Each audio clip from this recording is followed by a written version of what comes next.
Hey, what's up everybody? It's John from 9142 Props and Armory in the shop today to do an extended build of one of my favorite blasters from the Star Wars universe.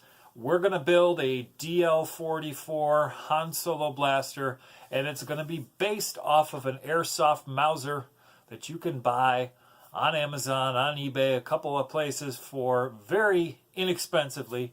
Add some 3D printed parts, paint it, weather it, and you're going to have something that is the toy that you would have loved to have had when you were a kid.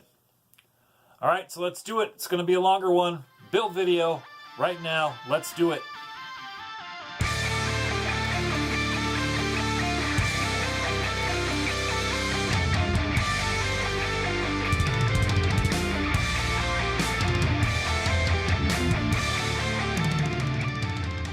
All right, so here's what we're after. Got a DL-44 to finish up, and I figured I might as well kind of take you through the process, a little bit of the painting, the finishing, and the latter stages of things, and then show you also how this works when all that's said and done as well, because the painting on this is actually pretty fun. It's not terribly complicated. If you have a couple things that you'll need, you know, an airbrush, a couple different paints, nothing terribly complicated or crazy as far as the process of finishing one of these up is. A lot of the initial stuff is pretty much ready to go.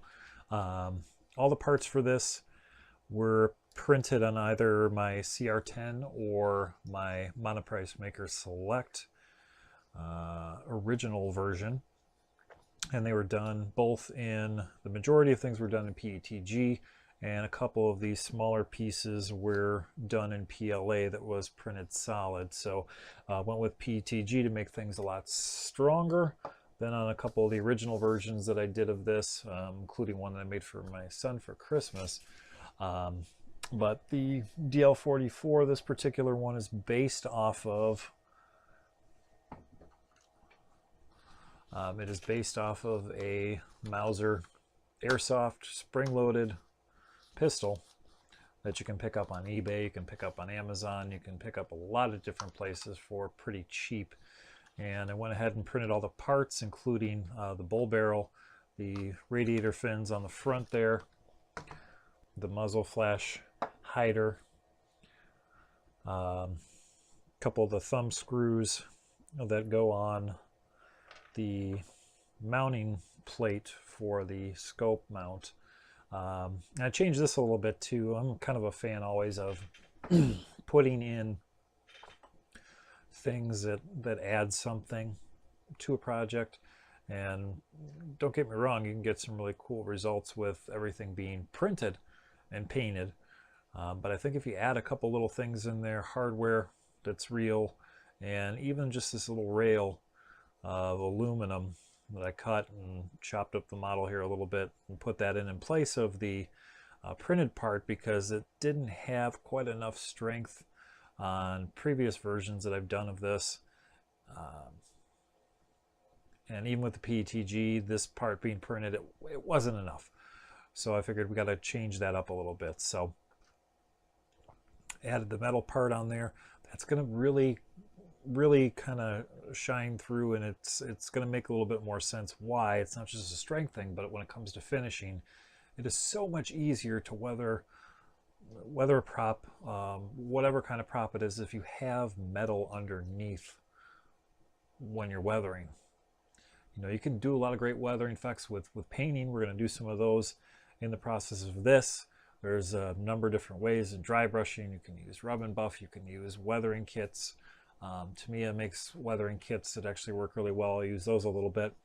But if you've got metal underneath there, and you can go ahead and scuff up your paint and make that metal show through the backside of things underneath that paint, it looks fantastic, and it just adds another level to another level of realism to your finished prop.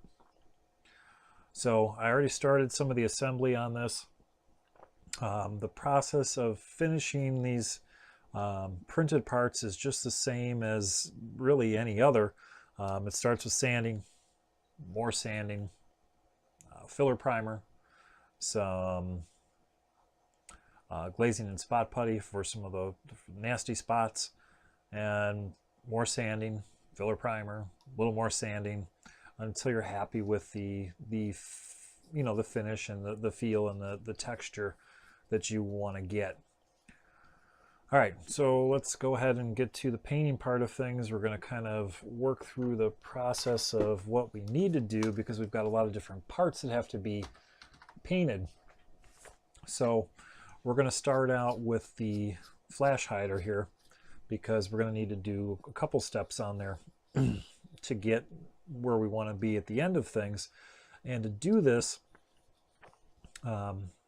the prep was just the same with the filler primer and a lot of sanding.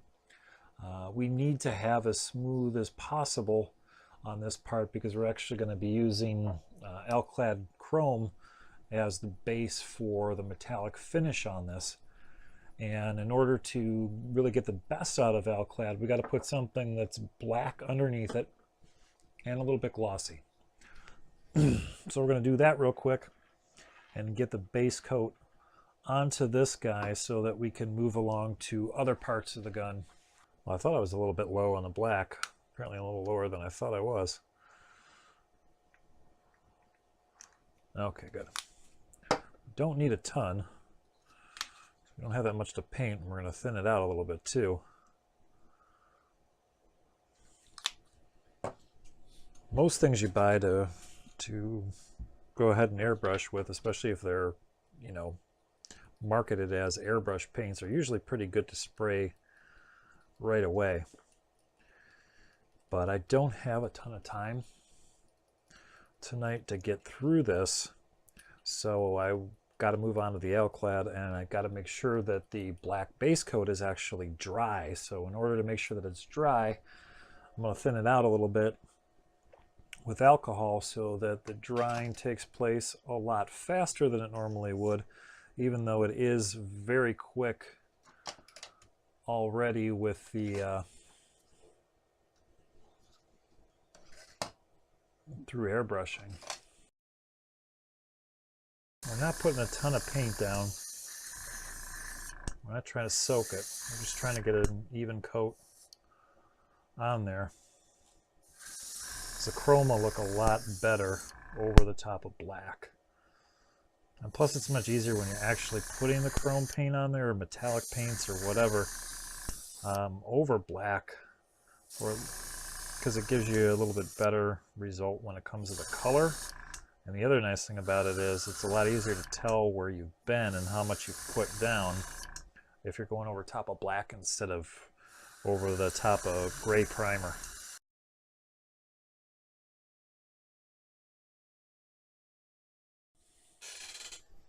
All right, so got a base down on the flash hider now. Hopefully that focuses in there pretty well so that you can see.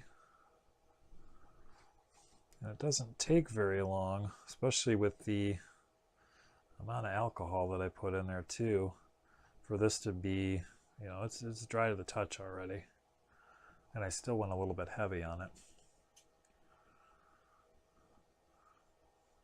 So we'll put that off to the side for a little bit. And we'll move on to the scope and the scope mount. All right, let's go with that.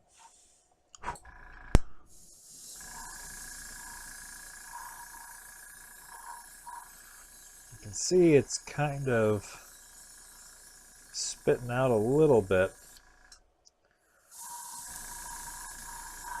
which is okay in this situation because we don't need the finish on scopes like this was never glassy smooth by any means.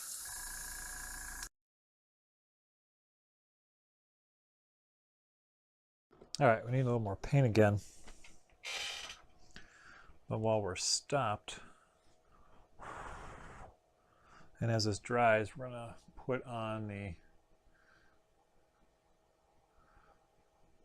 adjustment screw for the scope. Get that glued into place quick.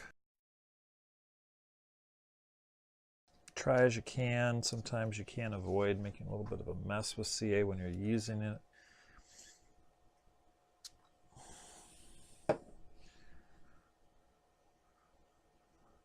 The nice thing about it is we're going to go back, we're going to weather the hell out of this thing. So if we've got spots where we've got a little bit of glue that's run out or something that doesn't look quite so nice, we'll just weather the shit out of it, and it'll...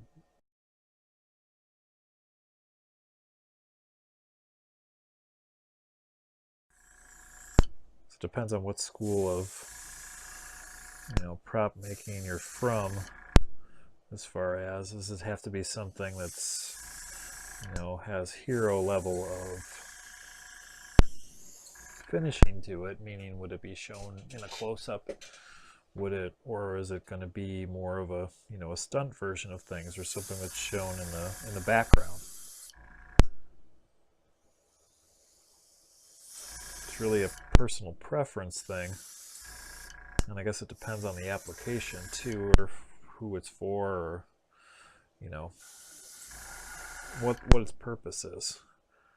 If it's going to sit on a shelf and you're going to look at it from 5 feet away, you can get away with some things. If you're going to put it on camera and in high definition, it ain't going to hide things for you very well. So you always got to keep that in mind, what something's going to actually be used for, or how it's going to be viewed once it's done. Look over your shoulder to look at the monitor and see if it's still there, and it's not on. Alright, so there we go. Base black, done. Now with this one that I'm making right now, this one is still going to remain a fireable version, Airsoft version of the Mauser, so that if somebody wants to, they can still play with that a little bit, which I'll admit is actually pretty fun. I remember when you were a kid and you had a BB gun, or you had a slingshot, or you had whatever it was, anything that you could shoot something with that your parents let you have. You know, one of the first things you did was you lined up your Star Wars figures or your G.I. Joes or whatever you didn't like, whatever you liked the least, and you would shoot the shit out of everything. So, all right, so we got our black base on there. With the paint on here, what I'm going to do, because I don't want to repaint the handle on here.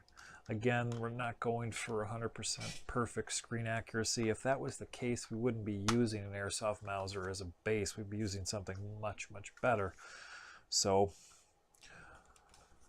to, you know, and the finish on the handle here, as far as looking like wood, isn't bad. So we're going to leave it alone. We're not going to repaint it. We're not going to put wood handles on here. We're not going to go that crazy on it. So we're just going to tape it on up quick.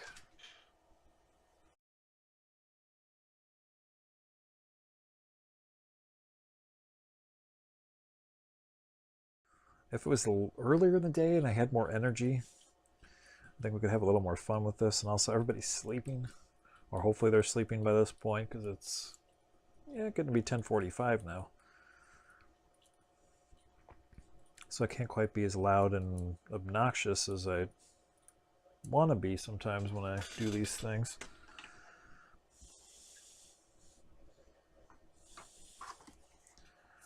You know, you got to let everybody get their sleep. All right, so we're going to start out.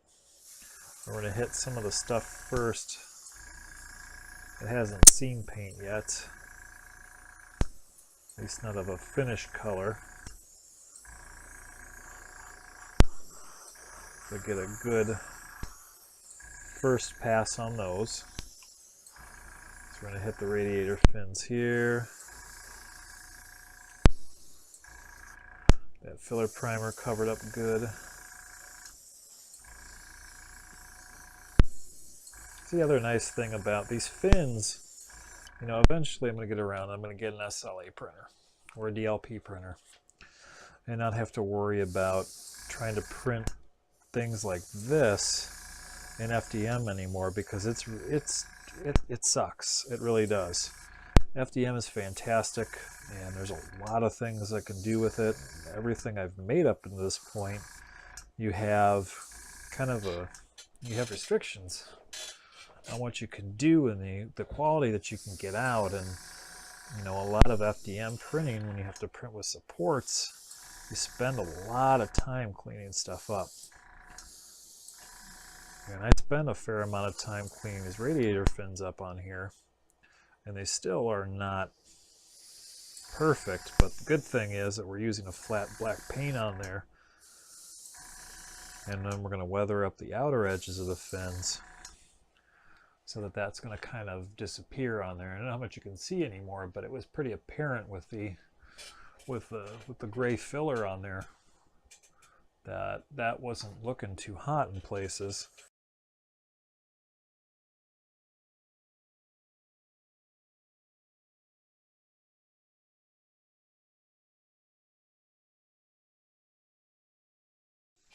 Anyway, all right, so we got our base on there.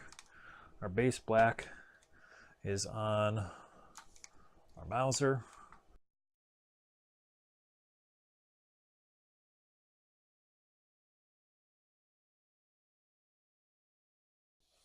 Keeping it simple sometimes is a good thing. All right, so we've got all of those parts with their base on. Let's move that off to the side there,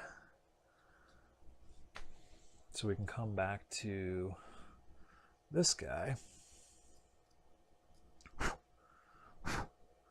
ahead and clean the airbrush out, and then we're going to use the Alclad on there and see how well that comes out today. Alclad is fantastic chrome. You get as good out of it as you put into preparation. So if you spend a lot of time sanding and priming and sanding more and get yourself a nice smooth base on there, you're going to have really good results. Lacquer, the Alclad does not like to be blasted out of there at a very high pressure. So somewhere down around 15 to 20 is usually a pretty good place to be. And don't forget you have the trigger on here too, to kind of help you control your flow a little bit, because you don't want to put a ton on here at once. Just kind of misting it on there.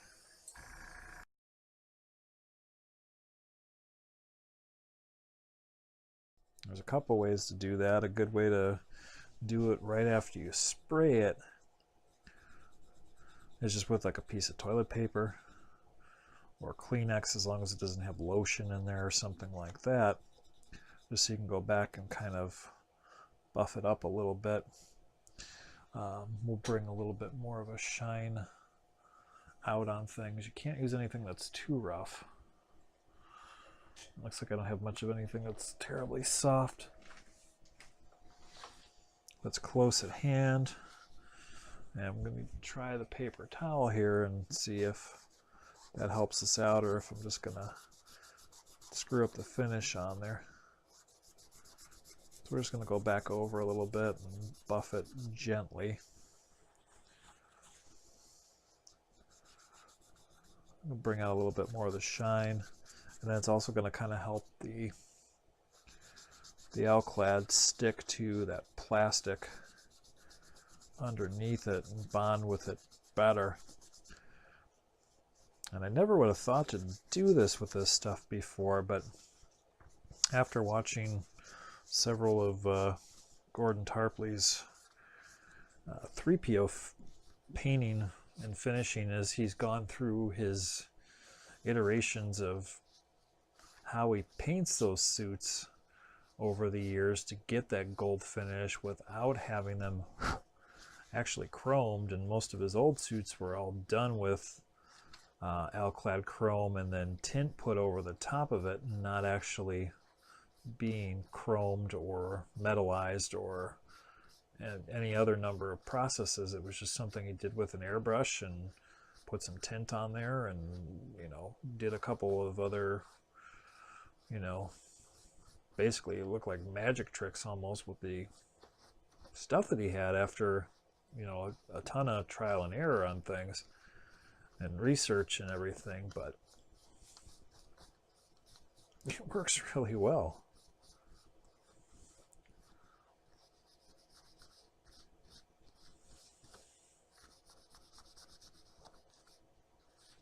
So with the black underneath, that's a little bit more flat than really glossy, and it's not glass smooth, because I didn't spend forever sanding and sanding and sanding and sanding and sanding and sanding, doing that over and over again, wet sanding and all of that. I'm getting a little bit more, and what you get is a little bit more of like a gunmetal finish rather than a really bright chrome, which for our purposes here works better because we want something that looks more like aluminum than looks like chrome. And that's kind of what you get doing it this way. So sometimes perfect preparation isn't always what you want.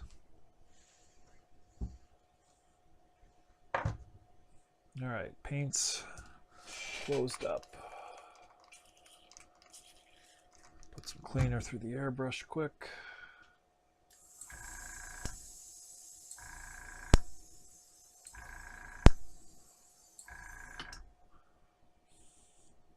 All right, the last thing I really want to do before call it a night and come back and hit up the weathering and finalizing everything is just go ahead and put everything together real quick so we can kind of see where we're at.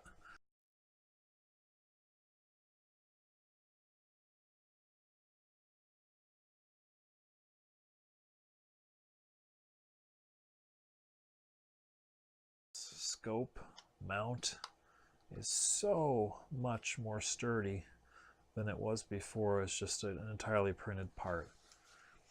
And you'll see in a little bit here when I go to weather how nice it is to have this aluminum underneath, because if I just go ahead and take a little bit of that off on there, on the corners and along the length of it, to give things some dimension here, because there's a flat black, completely painted as flat black and left that way, it just looks like a plastic toy. It has no real life to it. It has no real good look to it. So that aluminum there just makes weathering so easy, and it looks freaking fantastic when you do it that way.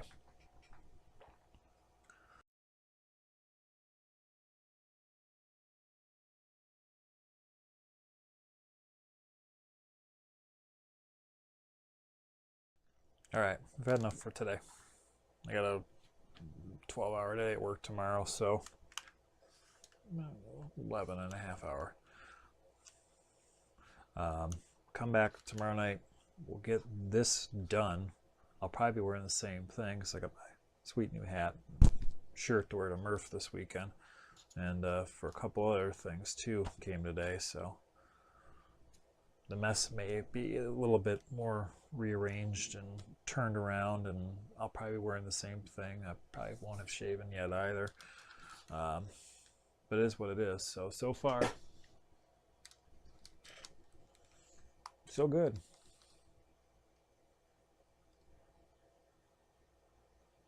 All right, back in like, I don't know, 18 hours, 19 hours, but like 4 seconds.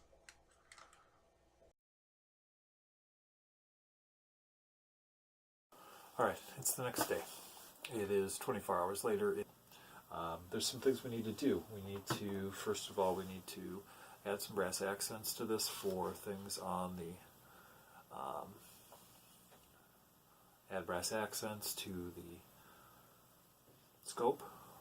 And I did that with a little bit of dry brushing on the tester's brass colored enamel paint, and put some of that pretty heavy onto the thumb screw on here for adjusting that scope, and then some on the back, dry brushing that as well.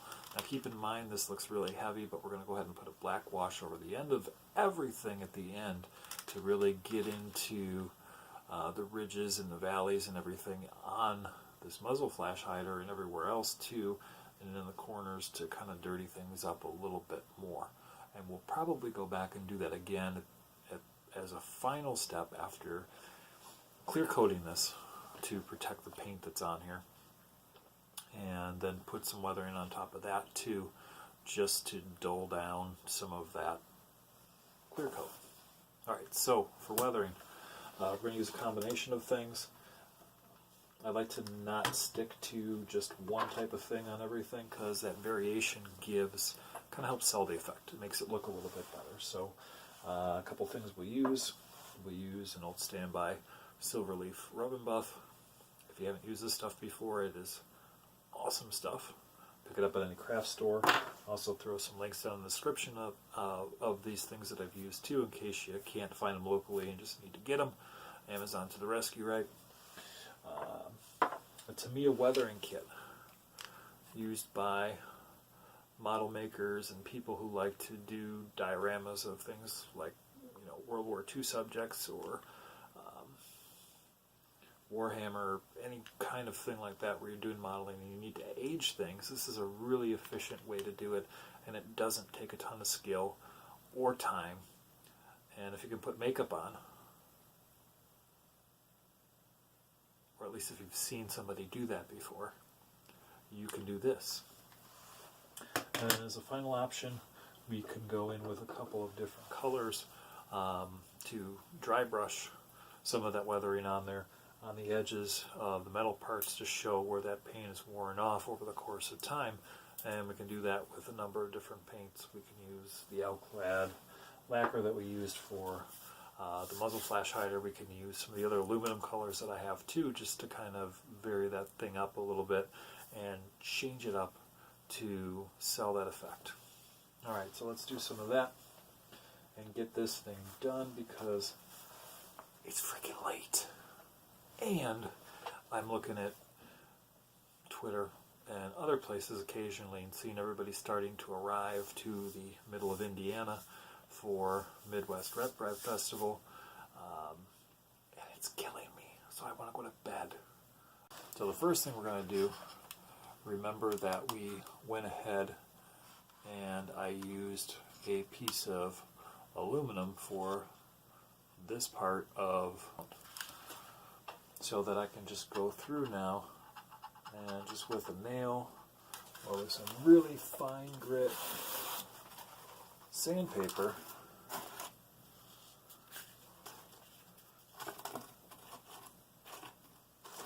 that we can just go in now and touch up some of those corners a little bit, remove the black paint, expose the aluminum underneath, and we're going to have something that looks really cool. I did do a little bit of that previously when this was done. And the thing that weathering does, obviously it kind of helps sell the whole thing, but the other thing it does on something like this, it's black and the color's really consistent on it, and the black in and of itself kind of hides a lot of the detail on things,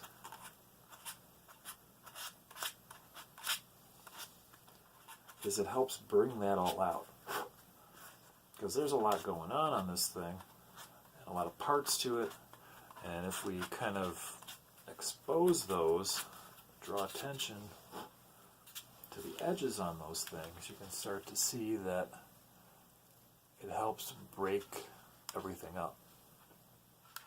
And again, keep in mind that when we're doing this and we're weathering things, that we want to do this in areas where you would think or you would imagine that you'd make contact over contact with this, and this would contact other things repeatedly over the course of time. Alright, so the Tamiya weathering kit, just to show you that real quick, there's several different ones available. This one is the silver gunmetal in the center, and at left a rust color as well. And all it does is it goes on with basically a makeup brush, and you have like a sponge end on this one and a brush end on this one, so you can kind of apply it a couple different ways. And you just get a little bit on your brush,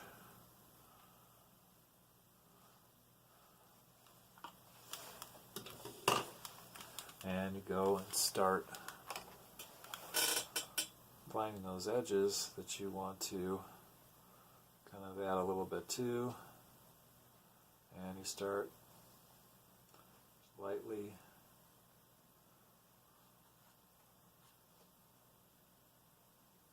touching those. And what I like to do too is just kind of run my finger or something else down it to kind of spread that out a little bit. Again, we want to really do this on those areas where this thing would see wear. Parts that are sticking out as it's going into a holster, as you're walking around with it in there, as it's pulled out, as it's thrown down, as it's dropped.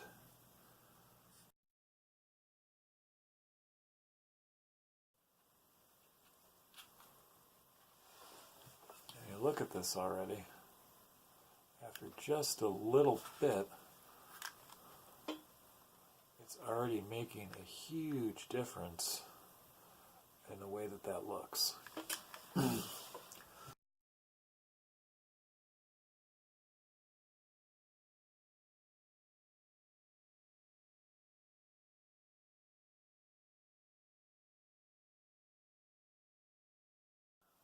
Other side, the brush side, to go ahead and just kind of, and I don't know how well that's going to show up, but go in and you can add some of the chrome color or the gunmetal color, and you just kind of brush it on in places. And what it does is it changes and alters a little bit, almost imperceptibly, the tone of the black or the color that you're trying to age up a little bit. And it kind of something that's looking pretty good.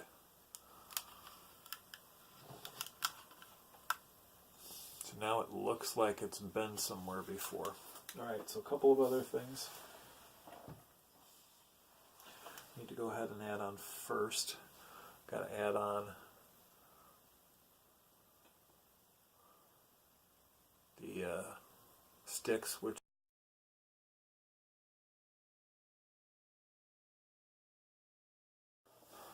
and this part is the easiest part of it. It's very, very simple.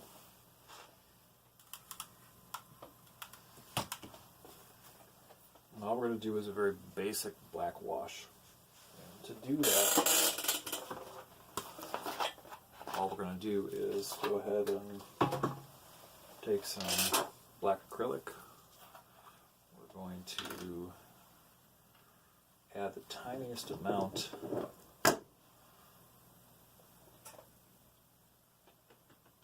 of that.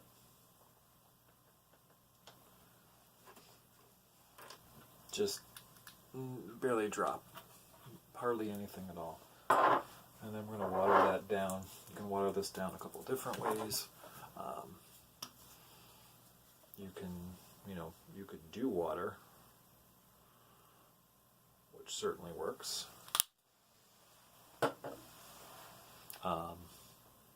Since most of this is all airbrushed, and we want to go ahead and kind of speed this process along here, I like to go ahead and thin it out with alcohol a little bit. we want to get the black into all of the parts on the, you know, the detail parts on here, the knurled parts of the metal here, the back portion of the flash hider, into the holes on the flash hider there, into the bolts and all of that stuff, and around that hardware, so that we can you know, create some age and some dirt and make it look like it's been around for a while, even when it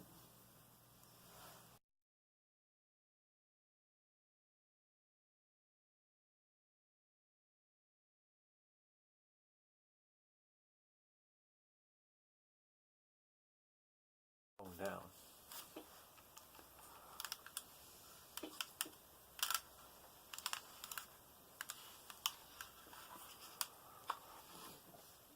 I think at the end of this I'll put up I'll put a little segment of video just kind of showing some close-ups on this so you can see a little bit better, because it's hard to see sometimes on video when I'm sitting here talking and the lighting's far from perfect and all of those things, that it doesn't come through like it should.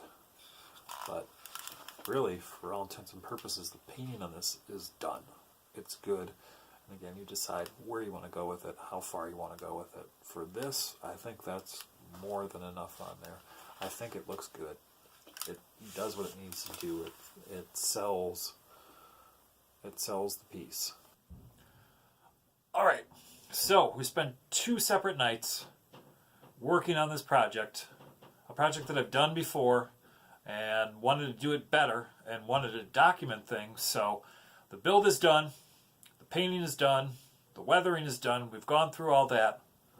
Now let's take a look at the finished DL44 Han Solo blaster based on an Airsoft Mauser that I bought on Amazon. Very inexpensively. I 3D printed the muzzle flash hider, the scope, the radiator fins on the front, the scope mounts, and a couple of other parts on here, and added an aluminum part to it. And what we're left with, when all was said and done, a replica of a Han Solo DL44 that is still a functioning airsoft gun. So if we spend all this time putting this thing together, painting it, weathering it, we got to make sure that it still works. And we have to check and see that it still works. So we're going to do that. We're going to get some payback on a certain dude, 2 certain dudes actually. One who gave Han nothing but trouble when he found out he was dating his daughter. And 2 for that kid who is unforgivable and what he did. So we're going to get some payback, and we're going to test this toy out at the same time. We're going to relive our childhood. And to see these 2 guys. That guy, also known as the worst father-in-law ever, and that guy as the worst son ever. So I figured if we're going to try it out, I might as well do it right and have a good target and relive some of those days of childhood spent, you know, throwing rocks at toys and other stupid things we used to do before we all had phones and did stupid things on phones. Whatever. Alright, let's try and hit them high here so we can...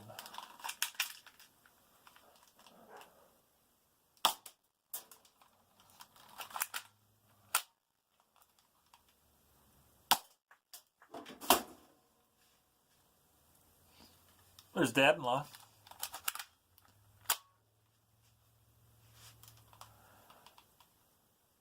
Thanks for the whole lightsaber to the chest thing, Kylo. Man, he's got big feet.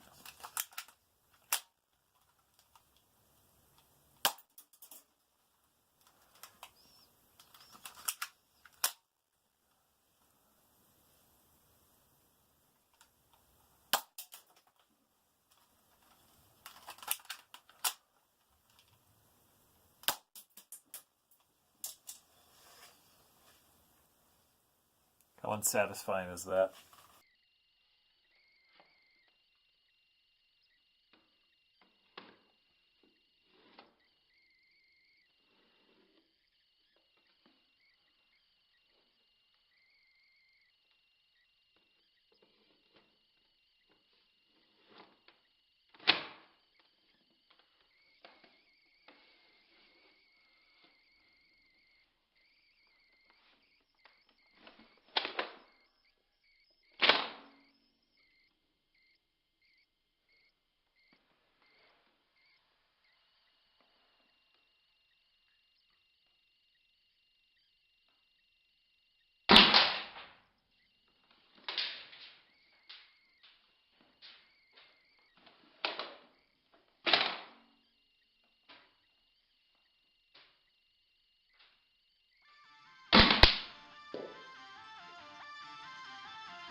That's 2 for the price of 1. We'll take that.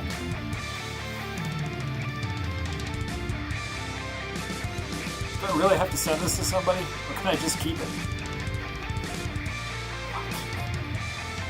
Reliving your childhood is great. And having fun with things that you make is even better. Having fun with the process and then being done with it and being able to play with it too at the end is awesome. So, I hope you enjoyed the process of printing, painting, weathering, and assembling this DL44. And if you like this project, if you like this build, be sure to go ahead and give a thumbs up to the video. Subscribe to the channel, I would appreciate that. Comment below with any questions that you might have. Links to many of the items that were used in the process of this build will be down below, so that you can pick those things up as well if you want to build your own. I'll have some links down below too to where you might be able to order one of these or other projects that I work on as well. And don't forget, I still have the 500 subscriber contest going on right now, and I'll put a link to the video for that where you can go ahead and register to win your very own 3D printed C3PO head that I'm going to give away once I reach 500 subscribers. So be sure to go ahead and subscribe. Check out this other video after finishing up this one so that you might be able to get yourself your very own C3PO. I got some other cool stuff that I picked up too. I got my hat. Pretty awesome, if I do say so myself. And some other stuff as well. So thank you so much for watching. Thank you for subscribing. Thank you for your comments. Thank you for your participation in this, and I hope it was enjoyable. And until next time, make sure you do take a chance. Go ahead and try and make that thing you've been thinking about, because you're never going to get it done if you don't try. So it's John. Thanks for the time. I'll see you next time. Have a good weekend.